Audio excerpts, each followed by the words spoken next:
Good evening, everyone, and welcome to the PASSCast with Daniel and Martin and Cookie as usual. Today we have a very special episode that we cannot wait to have you guys join us for.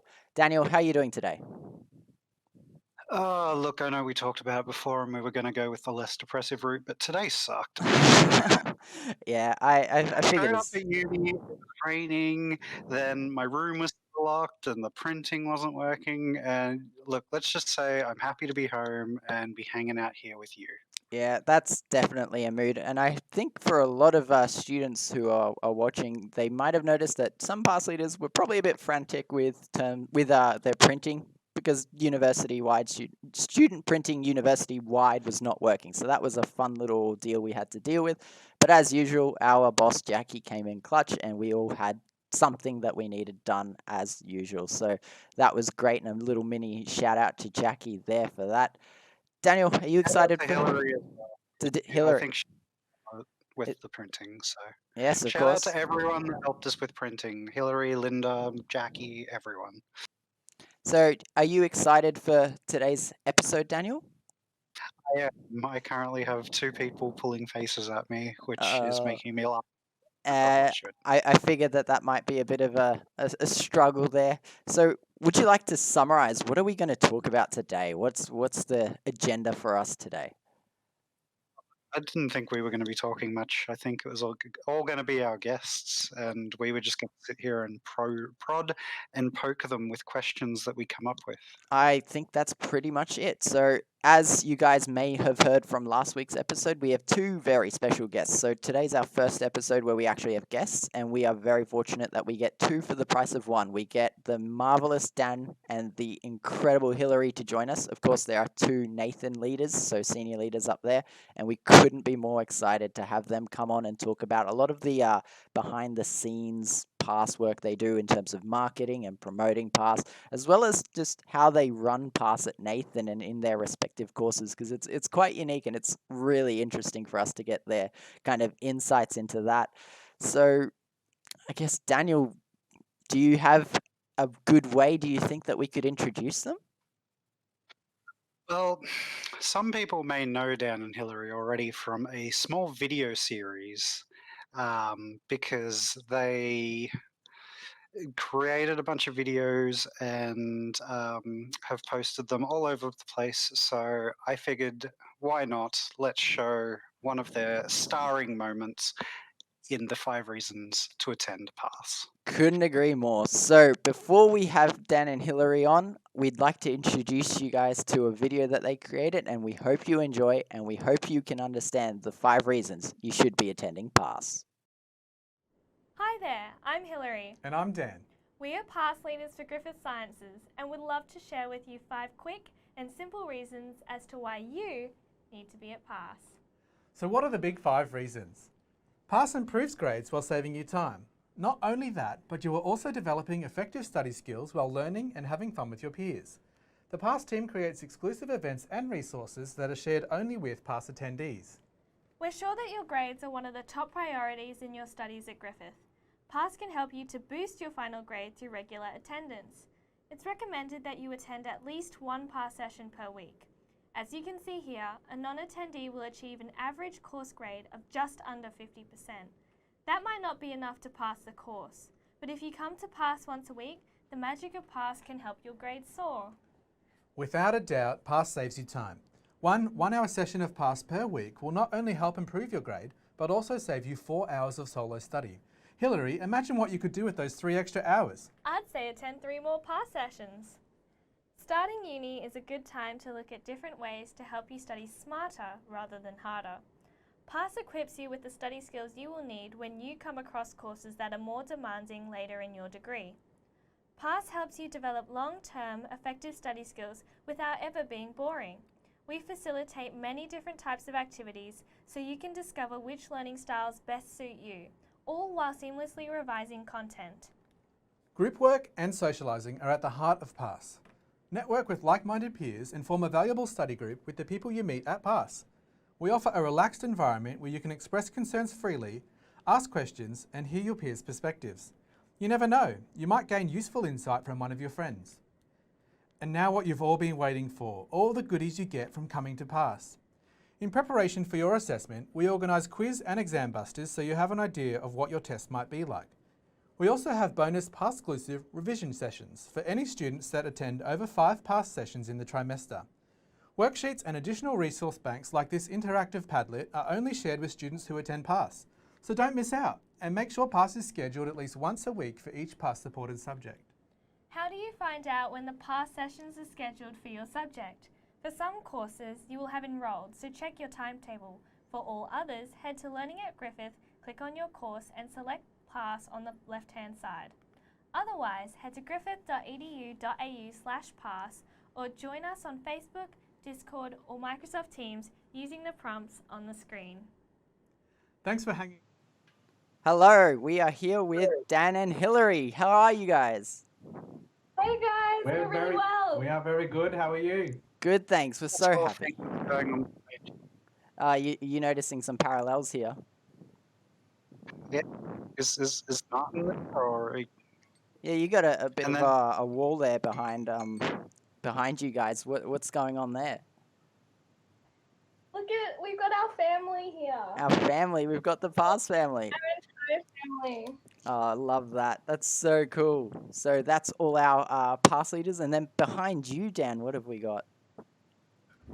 We have got some selfless promotion here. One of our pull-up signs that we use to promote PASS, and of course, here I am with the beautiful Courtney down below. Oh, we've got She's her a on the little bit corner. too low. on the corner. That's But we amazing. just wanted to say we're so honoured and delighted to be your very first guests on the PASScast.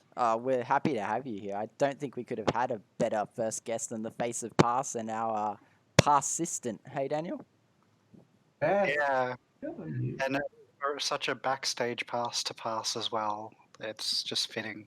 We've got lots of PASS. So I guess we could start with Hillary here. What is your role as a PASS assistant? We've got it's a bit of a new one, so Yeah, it is. So it's the PASS graduate assistant. So I graduated last year, and unfortunately that means I'm technically no longer a peer. And so I can't be a PASS leader anymore. So wonderful Jackie thought, wouldn't it be a good idea if she established, the PASS coordinator support officer? So basically I support Jackie and everything that she does because she's so hardworking. And, She needs all the help She she can get deserves with it. the amount of work that she has to do. yeah. that's great. And Dan, what would you say your role is? Because a lot of, particularly the Gold Coast students, we don't really get to interact with you. So what's your role? We don't. My role is varied. My role is senior PASS leader, and I've been a senior PASS leader now for 2 years. Goodness, time goes quick. Based at Nathan in sciences, so my main subjects are biochemistry and biosystems. But I also help Jackie out with an odd job here and there, like photos or videos, any promotion material that she needs done. Any photogenic material required is taken up by this one. We love that. Oh, that's Yeah, Jackie also helps pay for our Botox and stuff for it. But no, it's really good. We also get to do prep for the training as well. So part of our role over trimester 3 was developing, I guess you could call it a training toolkit for new leaders, but also existing leaders. We did have 11 months of no face-to-face sessions because of COVID. So I guess a big focus of ours was to develop some sort of training toolkit to help get everyone back up to speed with face-to-face sessions. That's great. So, Daniel, do you want to start with the interrogation of our 2 PASS leaders here? Oh. Is there something you have in mind? Well, I was just going to say, I mean, what constitutes a regular day? You can answer individually or together. I assume you have very different roles, obviously. So, since Hillary went first, Dan, what's a typical day in the face of PASS? I wake up and put my beauty cream on. No. I would say I probably work around 15 hours a week for PASS. Not all of that is paid. Most of that is the majority of the stuff I do in my own time. And that could be from promoting PASS on Teams to responding to students' posts, helping with how-to videos. A lot of our students have never, a lot of our leaders have never run before, so we help with videos on how to do attendance and how to do like Google Documents and stuff like that. And then also incorporated into my role is the normal PASS sessions that I run. So around 6 hours a week, I'm focusing on running biosystems sessions and just making sure that I deliver that as best as I can as well. And Hillary, what Also, would you say is your typical day? Because yours is a different role altogether. Mine is quite different. So I'm not a full-time, so I work 2 days a week. But on the days that I am working for PASS, I am mainly in the office. I have been out and about a little bit more recently because week 2, week 3, it's the first session for a lot of new PASS leaders. And even for our existing PASS leaders who came through last year, they need a little bit of refreshing on face-to-face. So I'm there as a support, so I will go and shadow someone. A lot of the senior leaders and other leaders do as well to learn from each other.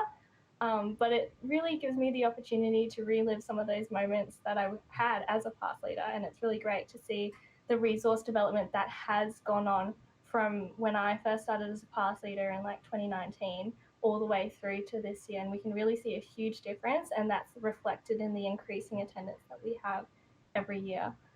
So yeah, I go around a little bit here and there, but mainly sitting behind the computer or doing some printing for our leaders, or when things go wrong, I will be there. Or responding to something at nighttime, or if someone calls in or can't do a session in advance, we're organising replacements. So it's a bit more of those behind the scenes things, just so that we get the day-to-day operations running smoothly, and that's really important because we want to maximise the benefits for students and make sure that everything runs really well for them. and I guess one thing that we know as leaders, because we've had these conversations at training and stuff, but what was it that drew you guys to the PASS program? Oh, that's a good one. Right on the spot. Right on the spot. There was a lot of things though, because I wasn't a super regular attendee at PASS. I probably went to I went to the biosystems one and the human bio one, I remember in Chai 1, and they were super helpful. And what I remembered is that the leader at the time, who was Mary, for human bio, she was really great in facilitating that peer connection and the group work dynamic. And that was and what I learned from different perspectives from other students rather than having someone talk at me. And you can really see the difference between tutorials and PASS sessions. So I guess what drew me was the fact that I could give back to that community and the Griffith community on a more broad spectrum, and help people, not only people who are struggling, but also people who are high achievers. And some high achievers, including myself back then, used to be very tunnel visioned and narrow-minded, and now it's opened up a lot of opportunities and new perspectives, and I think that's really important, and I think the PASS program really embodies that. How about you, Dan? How about you?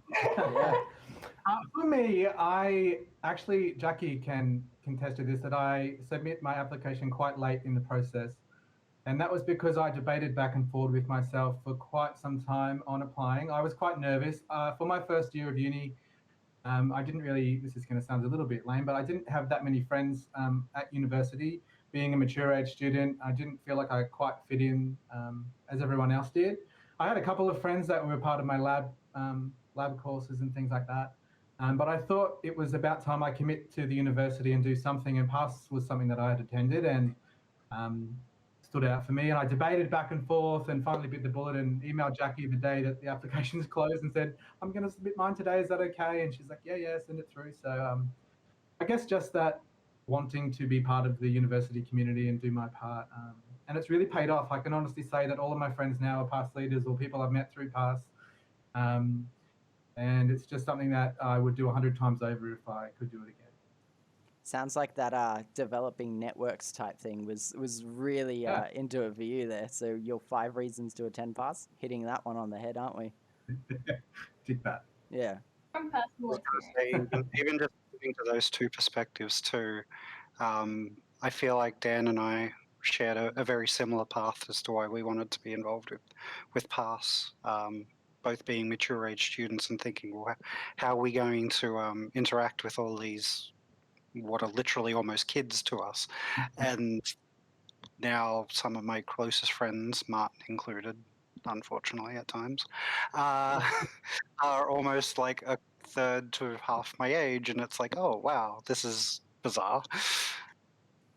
Yeah, but it's quite interesting to see, like, the more you talk to different pass leaders, the more varied their kind of perspective is on why they wanted to become a pass leader. So it's not like, not once have I heard a single pass leader say to me they wanted to become a pass leader for the pay, or they wanted to become a pass leader because they like things like teaching, even though that's not what we do. So it's quite interesting that it's not really I guess, the typical approach that we'd expect, or the typical responses we'd expect. It's quite varied because everyone kind of has their own personal motives for it, and it's quite evident talking to them that that's the case. So it's quite fascinating to hear both your sides, which are both, quite vastly different, I suppose, from one another. So it's quite enlightening, I think, as another leader to listen to that. What do you think, Daniel? No, it's really good to get the different perspectives.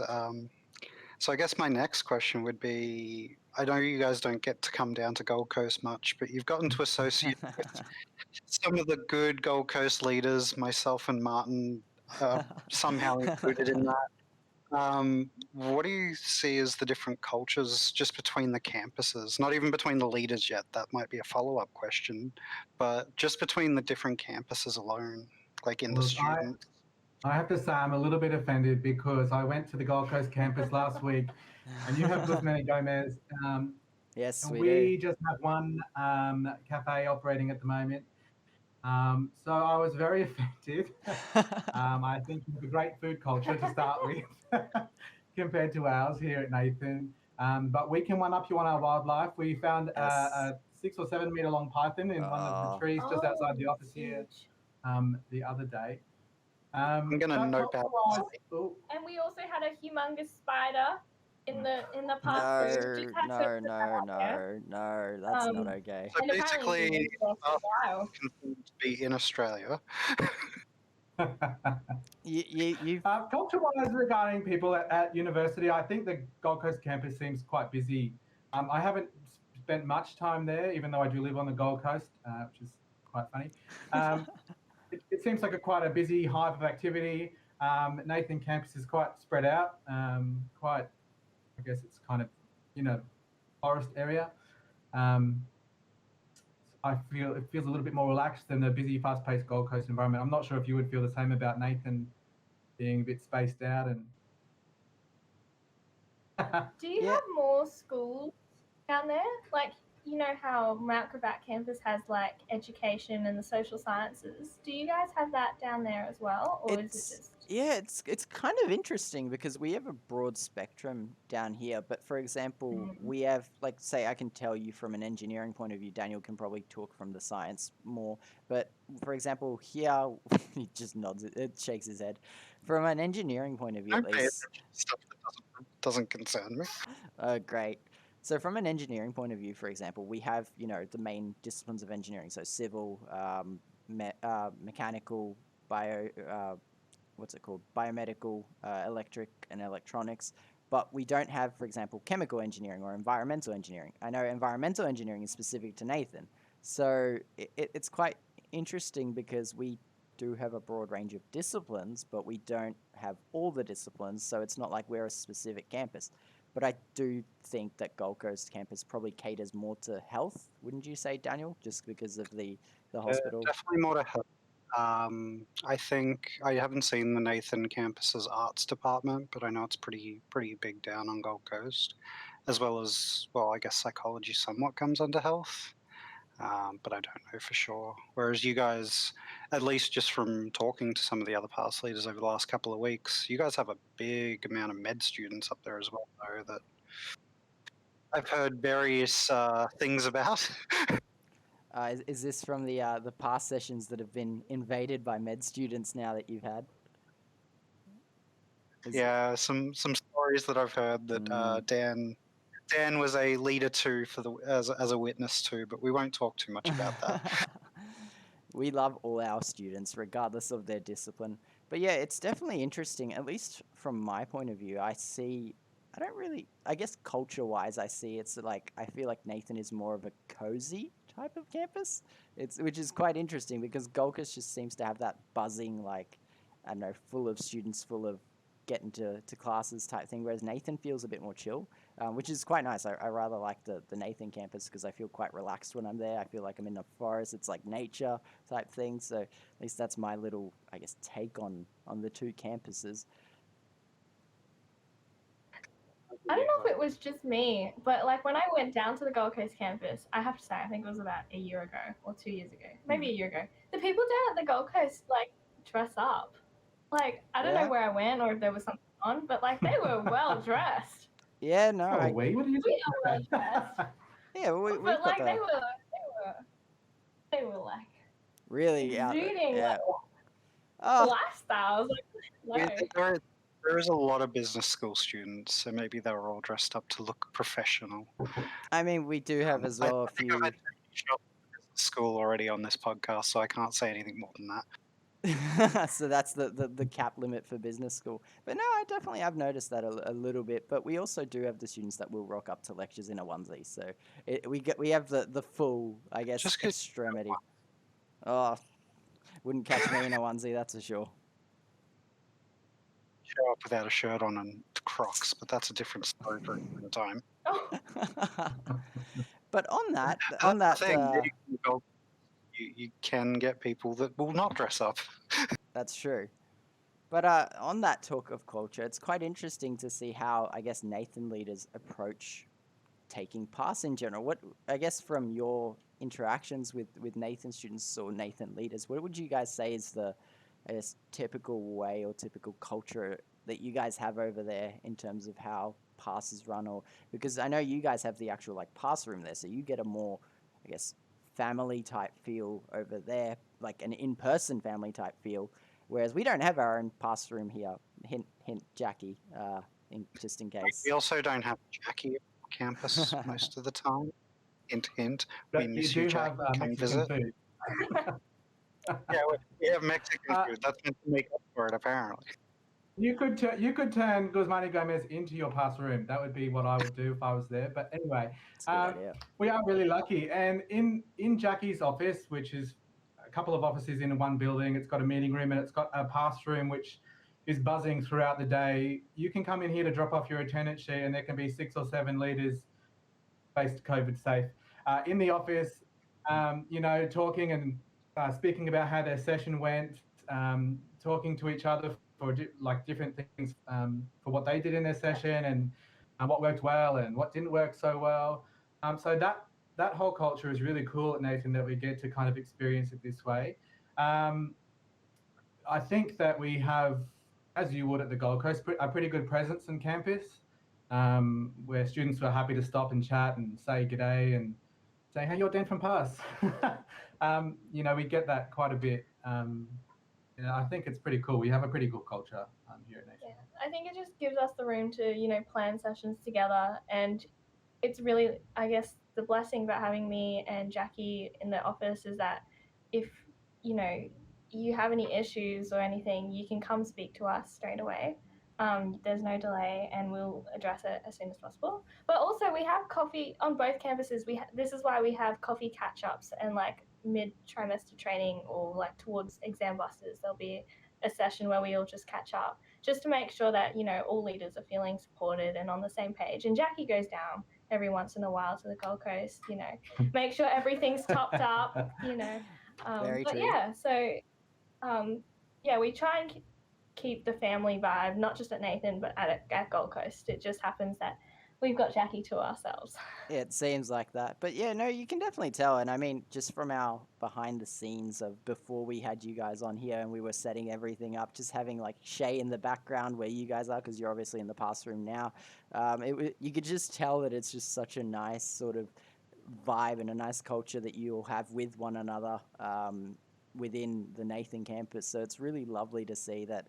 And I'm sure it reflects when you're actually taking your sessions too, that students can see, that there is a good culture that's there, and kind of helps them to keep coming back, because they can see that it's not just the learning aspect, but there's a whole range of things behind the scenes that tend to help to keep that retention high. I also think it's like really important that we have cross-campus talk as well. So it's like we have Microsoft Teams, to talk to each other, and it's not always just about business. It's about, anything that happens. We had the Python up there, and it generated so much talk the entire day. Oh, I regret commenting on that because my phone was exploding after that, and I'm like, I can't mute it on my phone. Yes, so from that we learnt that Hillary is a small mammal, so we must beware. That is the entirety of that conversation. Yeah, that's the gist of what we need to be aware of. So don't go to Nathan campus. Just kidding. But no, that's really good, and I guess it's great that it reflects so heavily, and you guys have standout sessions as a result. But I want to kind of shift towards a little more of the things that students might see, and we touched on this with Dan's face being everywhere, about the marketing side, because you guys do a whole lot of work with marketing. Do you want to, I guess, give us a bit of information on what it's like behind the scenes? Because surely it's not as easy as just a 3-minute video on why you should come to PASS and that's it. It's a work in progress, really. It's all about being able to adapt and be flexible, because you don't really know how, like for example in Try 1, how everything's going to go, and where there's shortfalls that we need to pick up or something like that.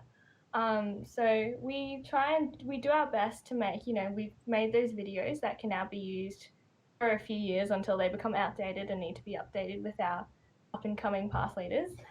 But then it's all about incentivizing and making sure that marketing happens throughout the trimester, and making sure that that marketing is relevant to how students are feeling, or relevant to that particular course and where that course is headed and things like that. So it's all about being able to adapt, and that's what we do with like our incentives. So we do like, Chemistry 1A has got like a Padlet resource, and it has all their bonus links and worksheets and things like that, and that's available to students who attend, a certain number of PASS sessions. So normally it's about 5 PASS sessions. So yeah, it's a really big benefit for regular attendees, and obviously it reinforces.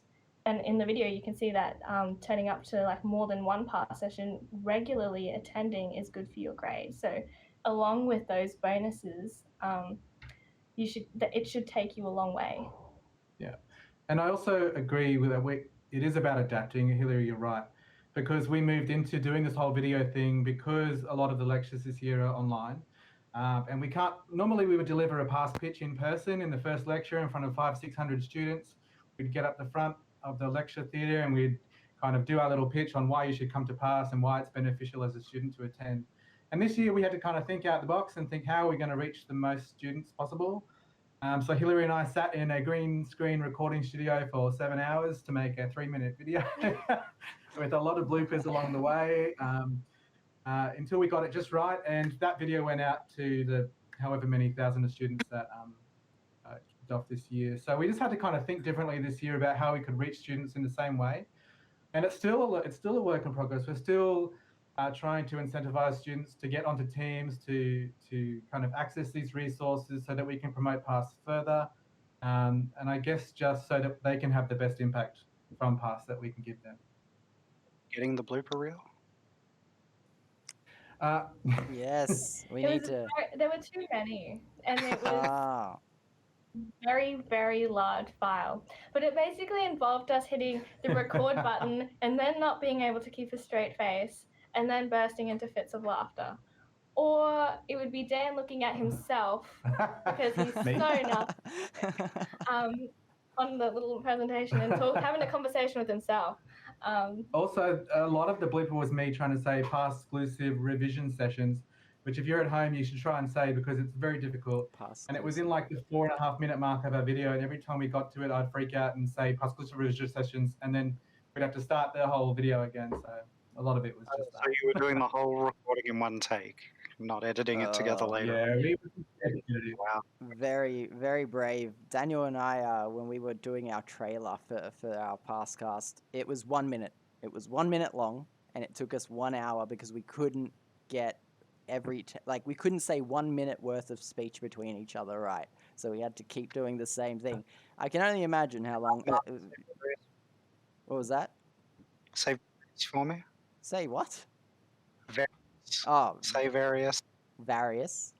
So that was a whole deal that Daniel had to pick at with me. So that was a fun one. But no, I definitely can sympathize, I guess, with the blooper reels and the not so much with maybe looking at myself and talking to myself, but I guess that might just be a Dan thing that we'll cherish his uniqueness on that.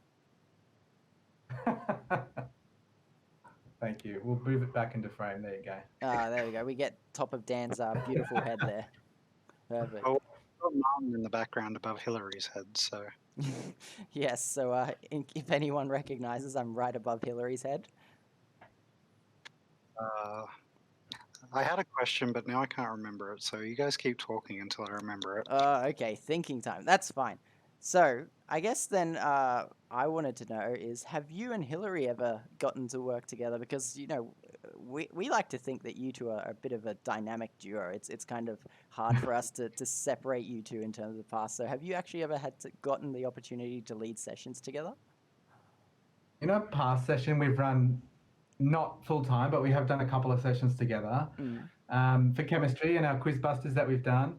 But we work really well together because I kind of like to vomit everything out on a paper, and Hillary goes, wrong, wrong, wrong, this is terrible, and fixes it up and makes it look perfect. And then I can say that I helped create it. So we do really work well together in that aspect where, we can kind of bounce off each other and come up with a script or a promotional thing or a worksheet and do it. But in terms of actual subjects, we've never worked full time together. For me, that's been with Isha, the beautiful Isha, and Courtney and Nikki, amongst others. We were separated because he's a biosystems and biochem guy, and I'm just a chem and chem boring girl. chemistry girl. So what you're telling me is that Hillary chose the best science discipline possible, and then Dan was with the leftovers. That's kind of what I'm getting. I think Chris Love would disagree with that statement. Chemistry is just math, so of course you picked the right one. I don't think we're engaging in this argument, but it's great, but I feel like there's such a missed opportunity there. Like, everyone knows that it's just such a great dynamic between you two. I mean, I love working with Daniel, for example, because our dynamic just works really well. We've got a good, core friendship there, and then the banter and everything. It would just be brilliant, I guess, to see. The whole podcast. Yeah, I mean, we started a whole podcast because of that. Maybe we've got a Dan and Hillary podcast coming up. Maybe that's something in the future. I don't think we'd want to rival you. No, and that's seen enough in my face already. So I thought of my question, and it was going to be, so you guys have done a lot of the marketing to students, and you've done a lot to do with the training of other PASS leaders, but something I learned this year at training was that the faculty doesn't even really understand what we do as PASS leaders. So how did you guys tackle and approach that? We really wanted to bridge the gap, as you said. Some newer course conveners or even older course conveners weren't really familiar with the entire idea of how PASS works. They did have some idea and they were aware of the program, but we really wanted to make sure that we weren't mistaken for another tutorial or for another workshop, and wanted to cement our place really as something that should complement the course content that's provided in the course. So we went about it by explaining exactly what PASS leaders do behind the scenes. So we wrote out like the weekly responsibilities, how you guys have to keep up with the course content, review the lectures, and then form an agenda about the parts of the content that you think are most important or most complex, and then going in with an open mindset and being able to adapt that session plan if students wanted to do something else. So it was about telling them about how we prepare, but also what the dynamics of the session are like. So, students are encouraged to learn off each other, and that, that uses the higher order thinking skills instead of, just having, a tutorial and getting talked at and things like that. So, yeah. A lot of people might not realize, you guys would, but a lot of people listening may not realize how much work goes into developing a PASS session, particularly when you're a new leader and you can spend 6-7 hours on developing a 50-minute session. And I think it just put a little bit of value behind what we do as PASS leaders, where we sit down and we actually look at the content and we go through and develop these several different activities based on content. But at the same time, in the back of our head, we have to be thinking about, how can I change this if we go online, or how can I change this if a student wants to do another topic? So we've got to have a lot of things up our sleeve to pull out at any moment, and that just comes with experience. So we just wanted to highlight what we did as PASS leaders so that they could understand, as Hilary said, exactly what we do in PASS. And the benefits for them as well. So some of those benefits they don't really recognize until it's like kind of laid out in front of them. So like you have reduced fail rates, you have high student retention, which means students are continuing, so they're going from trimester 1 to trimester 2, and they're not dropping out of uni, and that's really important for not only the lecturers but also for students. So just making those benefits for students and course conveners super clear.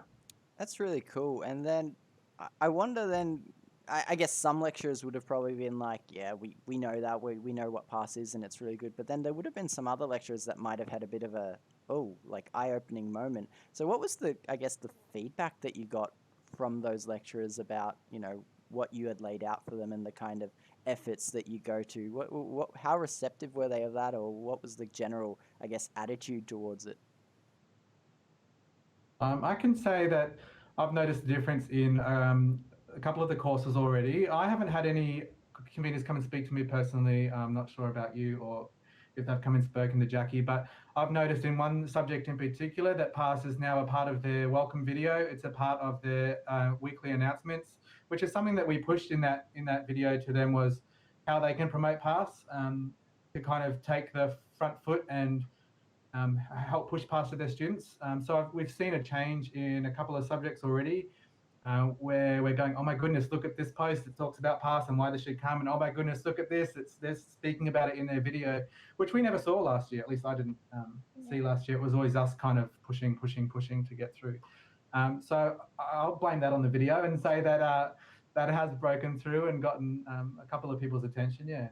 I also think that with lectures staying online and lecturers exploring new methods of delivering their lectures, PASS has become more, prominent in complementing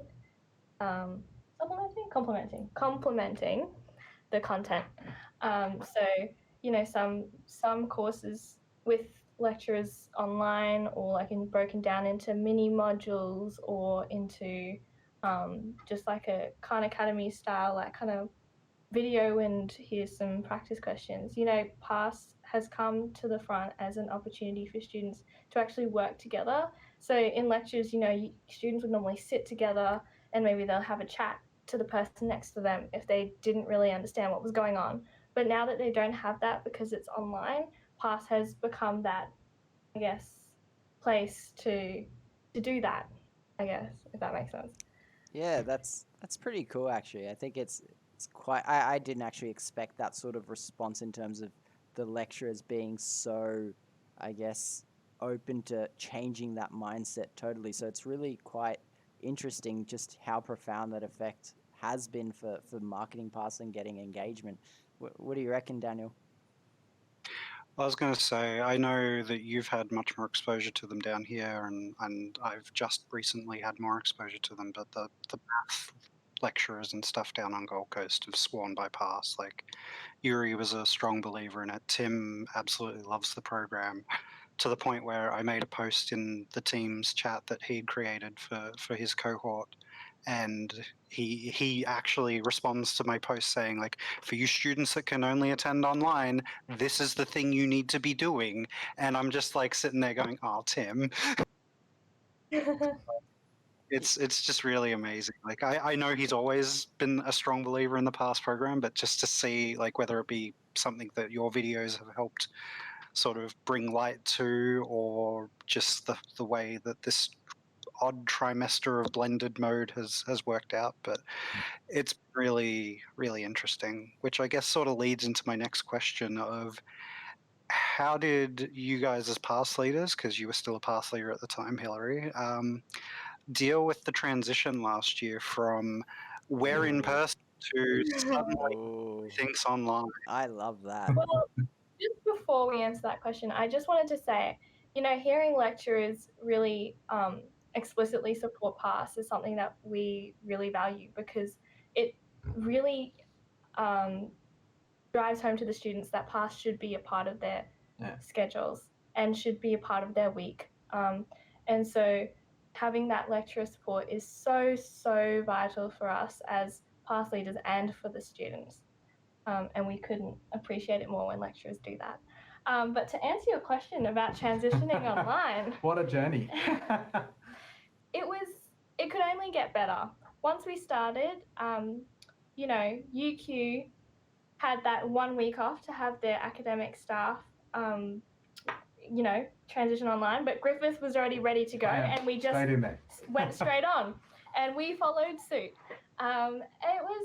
It was a journey, because we realized that in a face-to-face session, you can really run maybe 2 to 3 really good quality activities and have that take up the entire 50 minutes of the session.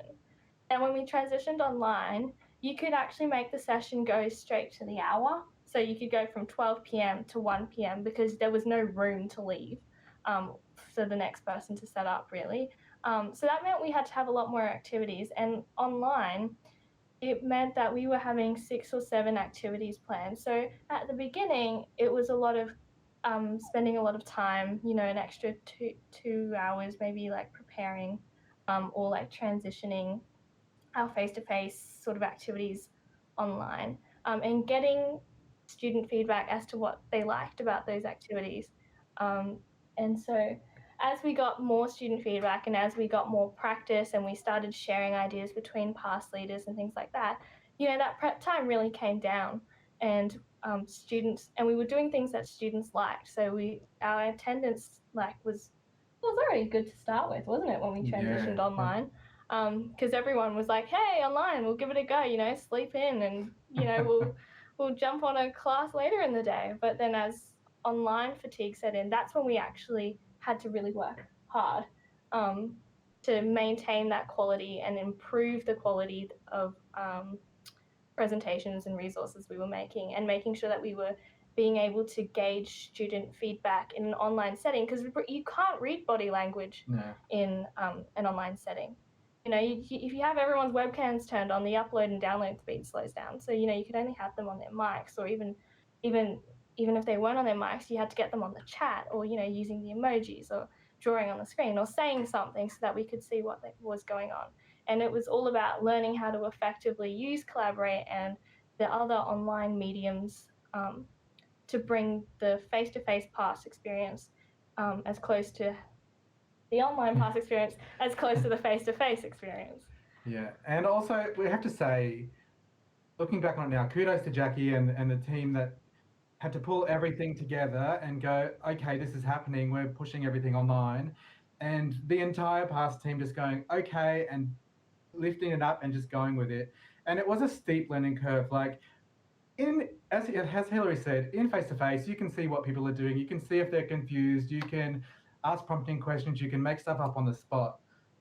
In online, the first few times you're met with crickets. Like, you have no idea if people are even listening. You don't know what's happening. You don't know what activities are working. But that really, really developed as we moved along, where we could gauge if they were following by different tools. Like Isha, one of our leaders, came up with a different traffic light sign, so they could kind of circle if they were doing good or needed a little bit of help or were completely lost. So it was little things like that we learned along the way that kind of helped develop the session a bit better. We had to get really, really good at our PowerPoint skills. So you could call us PowerPoint pros now. Oh, Maybe not Daniel. Daniel's saying no. My PowerPoints are literally master PowerPoints with me deleting all of this stuff. We'll send Dan down and give you a workshop. That design idea, that button does wonders. Yeah, but it's been really interesting, and it's actually a very good point in saying, I guess, how leaders have, I guess, developed their own new skill here through going online, because it definitely was a new skill. It's not something that they just knew. It was something they had to learn, much like they had to, initially learn how to take pass sessions effectively. They now had to, I guess, relearn how to take pass sessions effectively in a totally different medium that was, I don't think anyone would have expected that to have happened.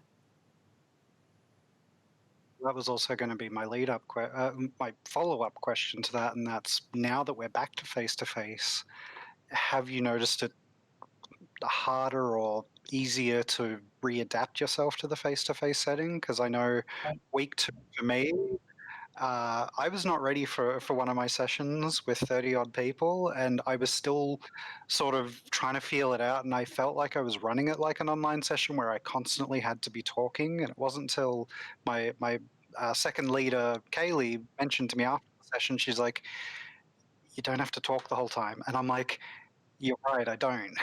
But that's what it's been like online for a year. So I guess this is more for Dan, since Hillary, you're in your pass assistant role now, but how did you find that transition, Dan? Hillary knows exactly what I'm going to say here, and that's, I'm very comfortable in front of a group of people, and I missed face-to-face so much that I was so excited to get back into a face-to-face pass environment. So for me, it kind of was just straight back into it. I felt comfortable. I felt like you'd finally gone back somewhere that you hadn't been for so long and you'd missed it. It almost felt like home. That sounds really corny, but I loved it. I really struggle in the online environment, and I know other people flourish in the online environment, but for me, I love that kind of banter and face-to-face interaction that I have with the students. So for me, it was almost relief. It was, oh, we're back. This isn't going to be forever. Hopefully, we can get back to face full time. So. And the great thing about it is we're not back to normal. We've got online sessions and we've got face-to-face sessions. So we're catering for more people. With online, we had people saying, I live 3 hours from campus, or, I've got a really long journey to campus. I really appreciate those online sessions. Please continue them. And that's something that we've really taken on and want to continue. So the pandemic has been really, has forced us to adapt, but in a good way in some cases.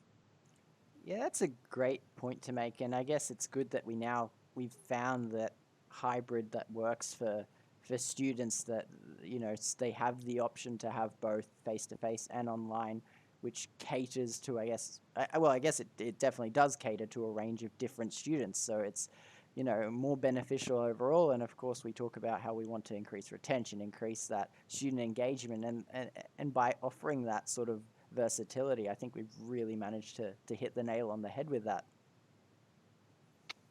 One thing I think online also did for us that we've sort of managed to maintain, and Martin, I think, can speak to this very well, since our pride and joy as a new pass leader and one of our favorite students was actually a Nathan student that we never would have gotten to interact with had we not gone to the online format. So, Martin, would you like to talk about our prized little girl? Oh, yeah. So we do have this. We have Mackenzie, as you guys would know. She's a chem pass leader now at Nathan, and she came to our Calculus 1 sessions online. So I think for a lot of courses, we had the online sessions for both Gold Coast and Nathan were together, which was another added benefit that I wanted to add in there, was we mixed the campuses in a lot of courses. So it was quite interesting to have Gold Coast and Nathan students together. So, she was one of the more outspoken Nathan students, and she was more than happy to interact. And I'm saying all these things about her knowing she's okay with it. So just that's my little side note there. But yeah, so she was very outspoken. She was really keen to get involved, and it eventuated that she was one of our more engaged students that enjoyed pass. Like, she really enjoyed coming to pass because it was just something for her that was interesting. She was learning, and she also enjoyed that banter that was online. And I guess the more heartwarming thing for us was that we were actually one of the only courses to run in-person quiz buster or exam busters. It was an exam buster for the end of trimester. So for us, we ran it in person with very strict COVID safe rules, because that was still quite a touchy time. And Mackenzie actually drove from Ipswich to the Gold Coast just for that exam buster, just to come, because she wanted to interact in person and have that sort of, atmosphere that she had experienced online on campus as well. So that was one of the, I guess, many stories that PASS leaders could probably bring as something that was quite enjoyable for us to have on that online environment, and why we're quite happy to keep that hybrid model, because we've seen just how well it works for everyone involved. So it's not just us, it's the students, it's the lecturers, it's all the people who are affected by it. So that was one example that we really quite enjoyed, I guess. Martin probably getting Three Mackenzie. sessions as well. So it was so lovely to put a name to a face. Yes, there we go. So yeah, it was quite nice for us overall, I suppose. The other amazing thing too is now that she knew that Martin was taking PASS for Calculus 2, she's actually enrolled, even though she's a Nathan student, on the Gold Coast for Calculus, and comes down every Thursday for his 3 sessions. So we're kind of stuck with her now, but we love her. And I'm saying this knowing 100% that if she's listening right now, or she's going to be listening later on, she will 2000% be crying the entire time we're talking. But that being I was lucky enough to sorry Martin. I was lucky enough to be her second leader last week for her first ever session, and I have to say she smashed it. Oh, phenomenal. Even after she was like, I don't know how that went, and I was like, you did a really, really good job. So it was cool to see, and I could pick different parts of her personality that came from the two of you. I could tell she kind of had that similar type of banter. Even with the students, she still had that similar kind of dry banter with them. It was great to see. So she's done a very good job to start. We've started a Mackenzie fan club. We have. Go Mackenzie. Yes, we need to find Mackenzie on the wall. We should take you on a little journey of the wall. Yes, let's go. While we're here, let's have Tell us about our leaders. Who are our leaders? I don't know how. Camera. Oh, I think it's this button. Oh, it's not that button. Snapshot. Fantastic. All right. Okay, I'm not very good at this. I don't know how to flip the camera. I'm a bit of an old lady. Okay, so there we've got Zena, you guys can see. Oh, Lewin, Kaylee. oh, okay, Amy. going back up. Courtney there. Sorry. Alyssa. Okay. Got our full PASS leader wall there. Shay, sorry. Confirmed. Got a message from Mackenzie. She's sobbing. You've done it. And then, of course, we have to zoom in on Dan there. Alright, We're hooking the camera back up. Alright. All the Oreos are in place. Are the Oreos holding everything all right? The Oreos are almost there. Oh, that's perfect. Just for context of our viewers, we've got Oreo wafer sticks, not sponsored. Yeah, filling up yeah, our that we we're working on ideally. working on that. Hold on. We've got to adjust it for the short person here. For the short person. Technical difficulties. Yeah, so a fun fact for viewers, I guess, that haven't actually seen Dan and Hillary, aside from those videos, I don't know why we've got the tallest person probably in PASS and probably the shortest person in PASS doing videos together, but that was a tremendously amazing height difference. That it was fantastic. I think you said, Hillary, you were in heels as well?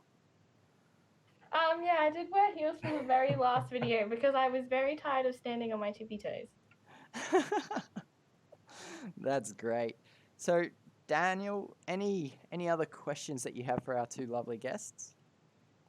No, I was just gonna see if they wanted to have the floor to themselves and speak on whatever they would like for a little bit. Maybe if they want, they could even ask you some questions, Martin. Oh, well, before we do Ask me that, questions. I will as That's an well. important question. I will just say before we do that, just anyone in chat, if you've got any questions for Dan and Hillary, feel free to ask them in chat and I'll read them and we'll ask them and get them to answer while we have this little next segment. So please, any burning questions you have about our lovely two guests, please feel free to ask. Hillary, floor's yours. When are we having a coffee catch up, you guys? Oh, that's a good question. We do need a coffee catch. Will it be at Nathan or Gold Coast? Yeah, I was going to say we're definitely coming down to the Gold Coast for the food. Oh, well, that's more than happy. How about instead of a coffee catch up, we can have a Mexican catch up? Yeah, that Yes. works. Yes. Yeah. Ah, Perfect. We can have a Guzman y Gomez session there. So yeah, next time you're on the Gold Coast, let us know, and I think we might be able to round up a few more Gold Coast leaders to see our lovely Nathan compatriots there. 100%. We'd be so keen. I'm literally hungry thinking about it, and I've already had dinner. I haven't had that. Starving. Oh, great. So now we'll just start talking about food. All right. So have we got any questions? All to ourselves. We've got a lot of like Um, Guzman y Gomez fans in the chat right now. Everyone's keen for that. So does anyone have anything they'd like to ask our two fantastic leaders? We've got a pretty unique opportunity here to have them both on together. It was actually quite lovely to have them, the duo, on as a duo. So has anyone got any particular questions they'd like to ask? Yes, while we're waiting for any questions to come through from chat, there's one that's on the tip of my brain for some reason. But Dan, you mentioned that you live on the Gold Coast, but you chose to go to Nathan. Oh. Is that because of your degree, or was that an active choice, or what was the rationale there? I just decided Nathan campus was better. No, I'm kidding. I live. Shots. No, I'm kidding. I'm kidding.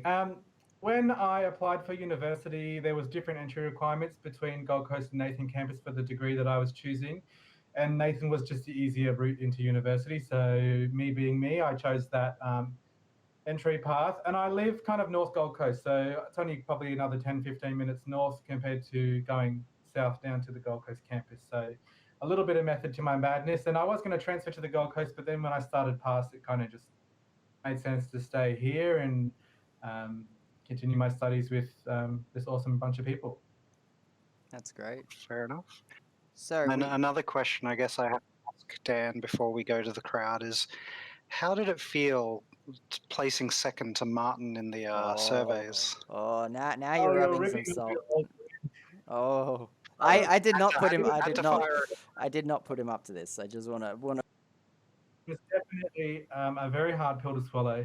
But at the end of the day, the entire survey thing was to drum up survey responses and to get as much engagement as we could and response from students.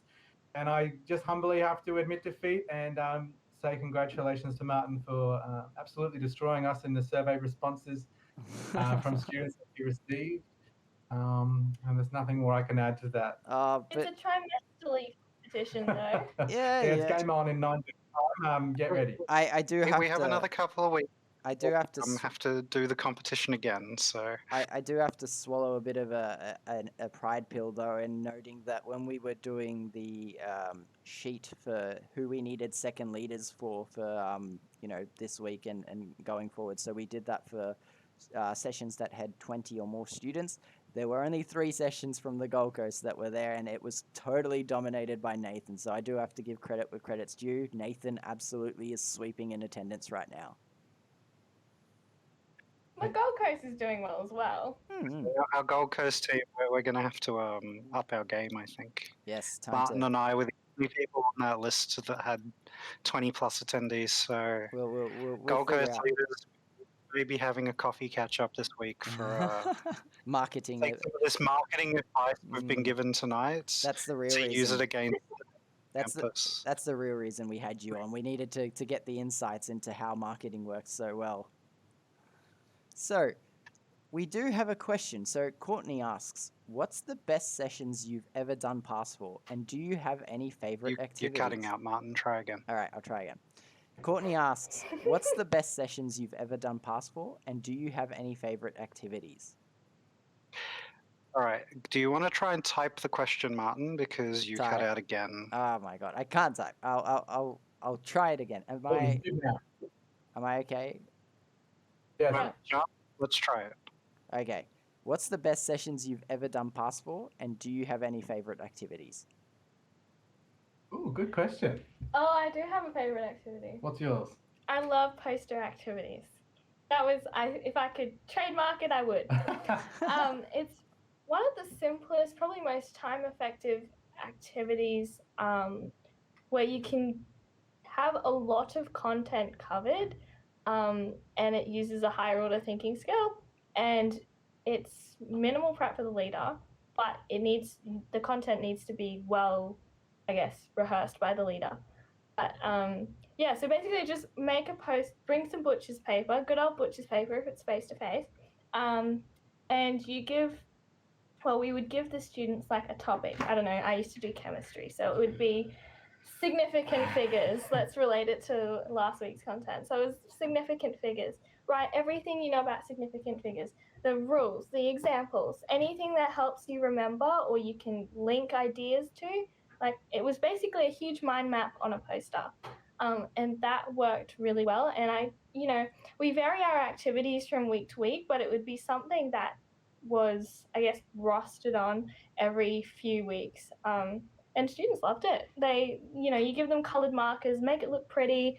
Do it to how you like. And if you want, we used to take photos of the posters once they were done, and we'd send them out to our attendees. So it's like, here, look what you've created this week. And some of the attendees printed them out, stick them on their walls. I used it myself, like the whole mind mapping strategy on a butcher's paper. I used that when I did immunology, so that was a third year course. So it's a very transferable skill. It's very cost effective. All you need is like some butcher's paper, really cheap, and some markers. And yeah, it was just a really great activity. So that would be probably my favorite.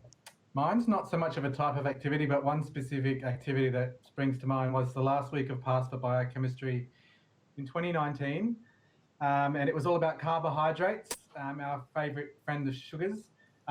So we turned multiple choice questions into a really fun game where I set the room out in a giant circle, so everyone sat in a circle, and in the middle was 3 kilos worth of chocolate. And we had a giant inflatable beach ball that we would throw around. They'd have to throw it 3 times, and the third person to catch it had to answer the question on the projector screen. And if they got it right, they got to go help themselves to a handful of chocolate in the middle. We got them really high on sugar, and then I sent them off to Hillary's chemistry pass session, and they all crashed. It was great. That's brilliant. I love that. I think that's something we might need to steal, Daniel. We may have to. That's a brilliant idea. I was going to say there was one particular example I think that came up in one of the trainings last year that you and Alyssa did, Dan, that I really liked. Can you explain that one? I believe it involved a hippo of some description or a rhino. We did a session called Rhino Rumble. Because Alyssa and I don't have photos of normal things, like you may have a photo with a dog, or you might have a photo with, a pet goat. But Alyssa and I both had photos with rhinos, and we both had photos with snow monkeys and things like that. So we created an entire session. Alyssa and I worked as Team A and Team B. She was Team Southern Rhino, and I was Team Northern Rhino. And we kind of competed as 2 teams to come up with the best answer possible in a breakout room online. And all the questions were related to rhinos for biochemistry. So things like alpha keratin, for those who know their biochemistry, that's made up in a rhino's horn, and why it's so tough. And they'd have to come back to the group and give their answer, and the best group's answer would get the points, and we move on. So it's kind of like a rhino competition, but completely relating to biochemistry. It's a bit of fun, and the students really got a lot out of it, I think. That's incredible. You, Martin, what's your favorite activity to run? Oh, my favorite activity. See, I'd like to... Or... Sorry? One you did today, maybe? Yeah, I mean, it's definitely... So what I ran today was Jeopardy. I think that probably is my favorite activity, just because I love... This is going to sound really cynical, but I love the pressure on students' faces when they're faced with, like, picking a question they have to answer, and it's worth either $100 to $400, and then they're in a group working together, and they have time limits on answering that question. So it's a bit of a risk reward type thing where they need to gauge how well they think they know the content, how well they think their group knows the content versus, how well other groups are doing. So they have to gauge a few things in addition to it. So I just love that sort of activity because it always gets students talking and trying to work together, and then it's really easy because they always question themselves. So they always have doubts as to whether or not it's right or not, and that's where I really love to bring in that group work and making sure that the students are interacting with one another and making use of PASS. So that's by far my favorite type. Cut out for a second there, but I think we got the gist of what you were saying. Let me just Perfect. tell you too, students were still working on that last question you gave them after the session because perfect. people wanted to make sure that they got the answer and understood how they got it. Well, So I think it worked the way it was supposed to. It's achieved its purpose then. Before you ask me, my favorite thing to run for the students, not necessarily to create for them, is Kahoot. Yeah, I love the excitement and the amount of the competition, enthusiasm and odd names that we get.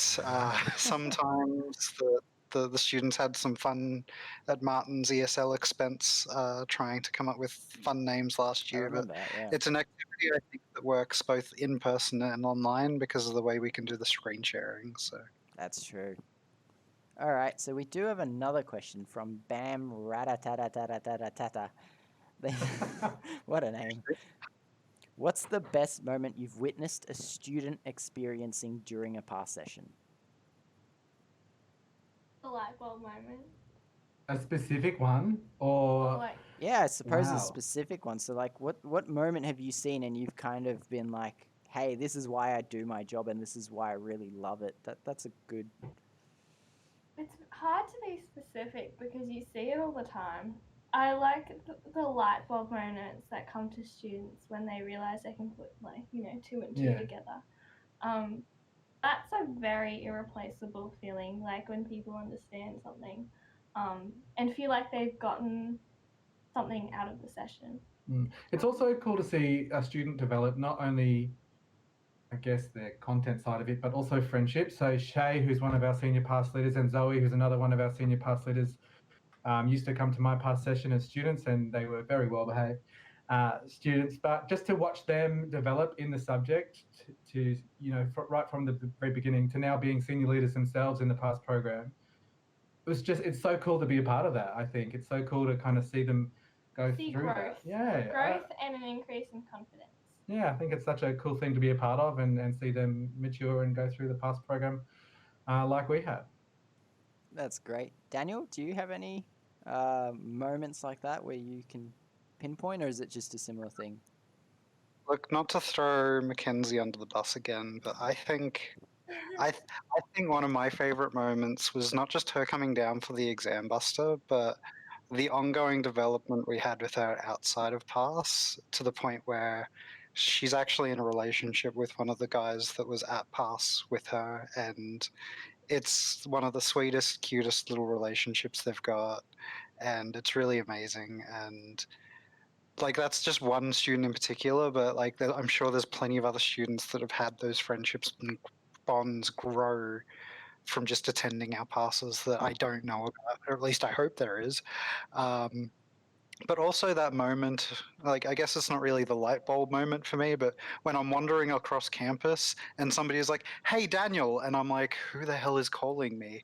And I turn around and look, and it's like, "You're from my PASS session. I don't remember your name, but you're that guy." And just that moment of being like, I was important enough that they remembered who I was, and that's really cool. Hopefully you write their name for next time. Yeah, you got it. That's part of the observation.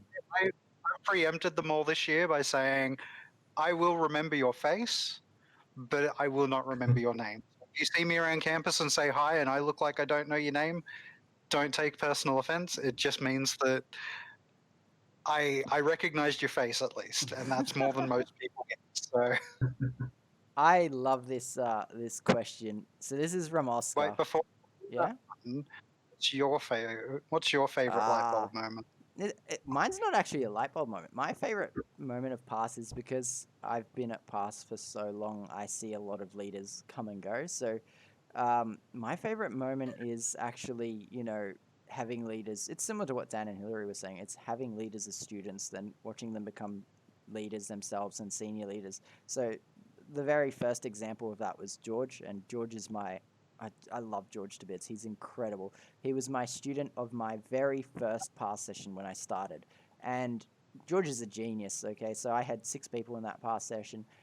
There was one guy who was very loud and outgoing. Wasn't anything wrong, it was just his attitude. Everyone else was more or less talkative. George was, I wouldn't say he was quiet, but he was, quite measured and composed, and he was happy to get on track and do things.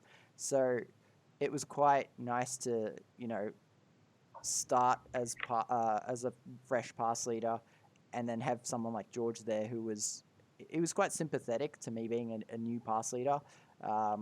And then after that, watching him become a really good pass leader in his own right was quite nice. And of course, there was the heartbreak when we did have to say goodbye to George because he graduated and now he's off in the big world of engineering doing incredible things. But and it's a cycle that repeats itself. I've had the opportunity to work with many amazing pass leaders like Selena as well. I've got our team now, Kaylee. I've got, of course, Daniel, who was my student as well, and then became a leader and senior leader.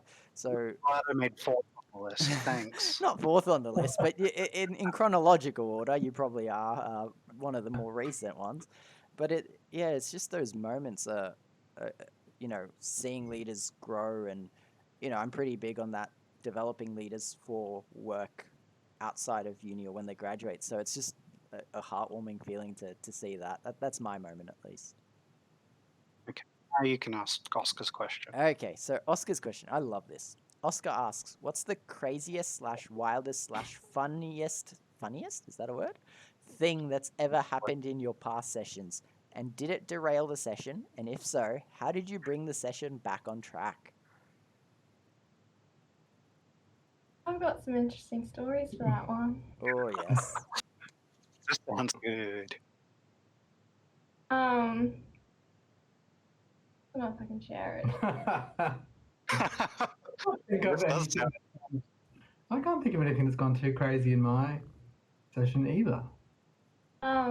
I love the cogs turning in Hillary's head where she's debating, should I say it? Well, I have some, but I don't think I will share them. I've shared them with leaders for leader development, but I don't think it's something. I guess you could just say that outside of it. unexpected things do happen sometimes in past sessions, and it's how you respond to that and learn from that and grow from that I guess makes you a better leader. I once had a bird fly into my session. That was pretty cool. And that kind of, well, it was relating to biosystems, and that kind of derailed the session for a little bit. I do remember quite a funny story was I was a past leader with Courtney, who's now doing her honours at Gold Coast. Sorry for your loss, Courtney. And we were doing a Kahoot. Sorry, Daniel. We were doing a Kahoot on photosynthesis, and we didn't even realize, because at the time I stole that Kahoot from a university over in America. I checked the questions beforehand, but when I went to push play, it started playing a photosynthesis song in front of 60-odd students, and I had no idea what was going on. And there was these kids dancing to photosynthesis, which we now all know the lyrics to, because we've used it many times. And that definitely derailed the session. Tears of laughter for quite some time, but we moved on. And a reenactment on the way. We have a reenactment on the way. 2021. We've got one comment here saying that one time during a pass session, the pass set leader was using the visualizer and a sheet of metal fell from the ceiling and cut their finger. It was a small cut, not the whole finger, and all the students saw it bleed like crazy on the projected screen at 1,000 times magnification. Oh my god. Oscar was in that session. Definitely not there for that one, but that sounds intense. Oh my god, that's definitely wild. That's I don't think I've had anything that wild happen. That's definitely. So I guess to go in with the question, Dan, Hillary, how would you How would you get the session back on track after something derailing like that happened? Outside of seeking medical assistance, obviously. I would definitely turn it into a show and tell, and we would start talking about circulation.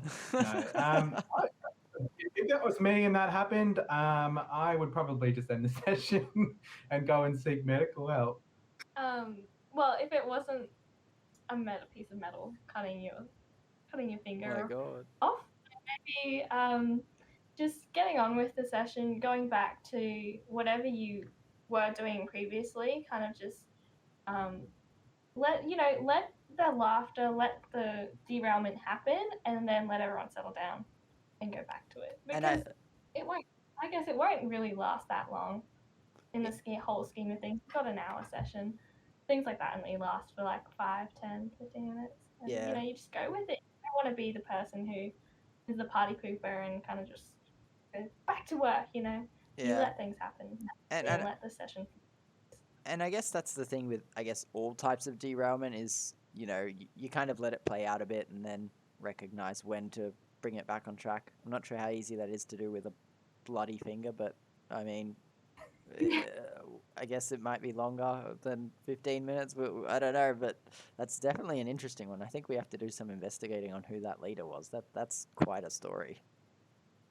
I actually, it's not so bad, but online, I was reaching for my calculator. I was on the couch, and the calculator was on the coffee table, and I reached for it, and I must have scraped my finger on the end of the coffee table, because it did start bleeding, not so bad, but I was literally commentating what was happening to me. I was like, so sorry, I've just sliced my finger over it on the coffee table. And luckily we had second leaders back then, so I was like, I will be back in 30 seconds. I'm just going to get a Band-Aid. But, so I forgot who my second leader was. But, they'll help out and, we'll work on this problem together while I race off and get a Band-Aid.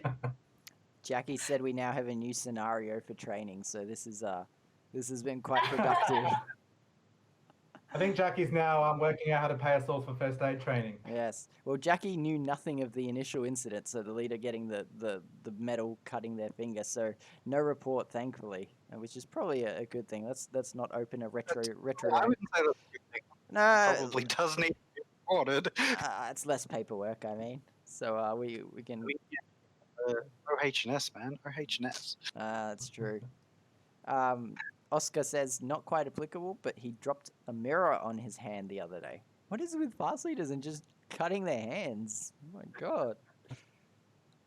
I guess as sort of a good segue from that, a question I can think of if we don't have any more from the crowd, and I don't want to go too much later because we're already at about an hour and a half, but how did you guys find the implementation of second leaders, not just maybe being first leaders with a second leader, but being a second leader yourself? How did you guys like that system? It was a positive experience because you got to see how other leaders did their sessions.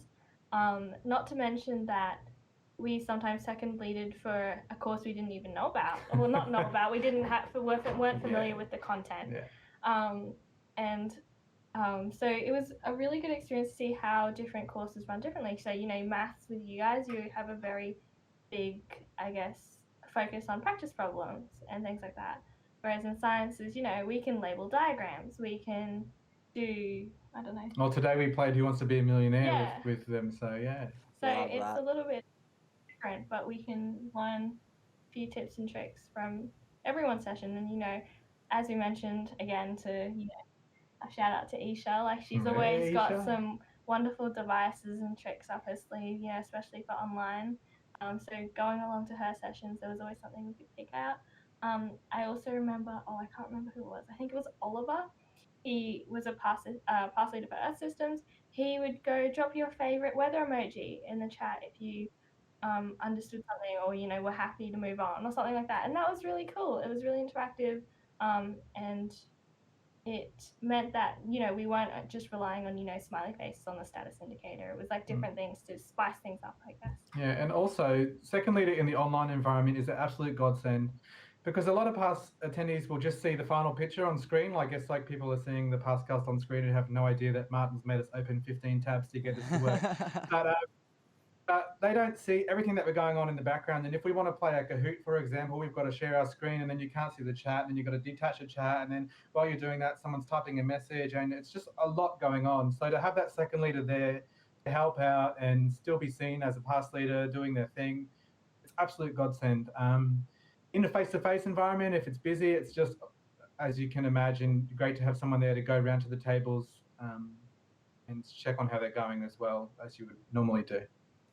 Yeah, that's definitely true, and it is quite, I guess, interesting to see what different leaders do and get that, I guess, that different range of experiences, because you can take some ideas and implement them in your sessions. I've done that all the time. I see some ideas that I just think are fantastic, so I have to, take them and put them in my sessions because it just really livens the session up. So it's just great having that exposure.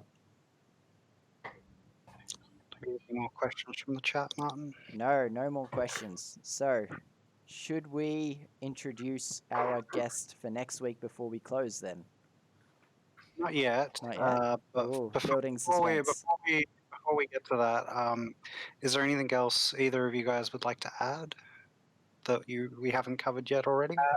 We just want to say, firstly, as we opened with, we're so happy that we got to be the first guest on the PASScast. Ever since you announced that it was happening, we were just so excited, and we definitely need to jump on this together and have a chat to everyone and you guys. So thank you very, very much for letting us be on this platform with you guys. It's been a really good night answering a bunch of questions. Yeah, it's been a really positive experience. We've just had so much fun. We love how natural everything is. Yeah. We've had enough of scripting with our marketing videos. We're all in for. Are you right? Excuse me, I'm good. No, Right. it was our pleasure. Nothing is scripted ever. It's all just let's see how this goes. So it's good. It's good fun. It was definitely a pleasure having you guys on for sure. I mean, again, as I said, I don't think we could have had a better duo to start our guests off. So it was really lovely to get your insights, particularly into the behind the scenes of PASS and that sort of thing. And it's always nice to catch up with you both. We love you, so it's great to have our Nathan counterparts with us. So biggest of thanks to you guys for coming on for sure. Thank you so much. Thank you. Now what I'll get you guys to do is, would you like to show us the entire wall again? Because Oh, All right. I can flip the camera because I'm no good at that. I'm hopeless. Look, I'm a big granny. big granny, we got the. All right. Okay. So what are you planning here, Daniel? How are you gonna? I was just going to say, well, Sorry, we're definitely Sam's having a coughing fit in the background. Haley are definitely there, but they are not. Done. So Of course, the minute we're about to end and I need to share something, I've done something wrong. Oh, there we go. All right. of course. So how So are we talking about this? You need to be a bit further back because at the moment we're just seeing Lou and Haley. all right. So we've got a He's wall. gonna go around. Alrighty, so we have to go around and we're going to start identifying who could be our guests. So, for next week, as I mentioned, we've got a very real episode that we're looking to bring out. So, Daniel and I have an episode with a PASS leader that hasn't necessarily had the typical experience you'd expect from a PASS leader. And Oh, really? yeah, or a student or anything. So, for us, we're really excited to have them on. And if Hillary, you want to. Oh, yep, keep going. That's fine. So. Sorry. No, you're doing fine. So, Yeah, as Hillary goes around the wall, you can see we've got a range of different PASS leaders. This is totally unscripted, by the way. So, this is an impromptu thing that we thought of. like I said, we don't script things. We just make crap and go with it. So I can confirm Right. So I think that's the whole wall. 100% on that wall. Okay. So, now we've had a look at all the leaders on that wall. We're really excited for next week's episode because we do have a real episode that's, a little less, I guess, funny than what we've been used to in the past episodes of the PASScast. We've got a more real session that for students might be able to relate a lot more to because it is more personal. So she is a beloved member of our PASS community. We love her to bits, but she has had a tricky time at uni. And she's been very, open with us and very willing to wanting to share her journey with you. So with great pleasure. Daniel, actually, would you like to introduce her instead?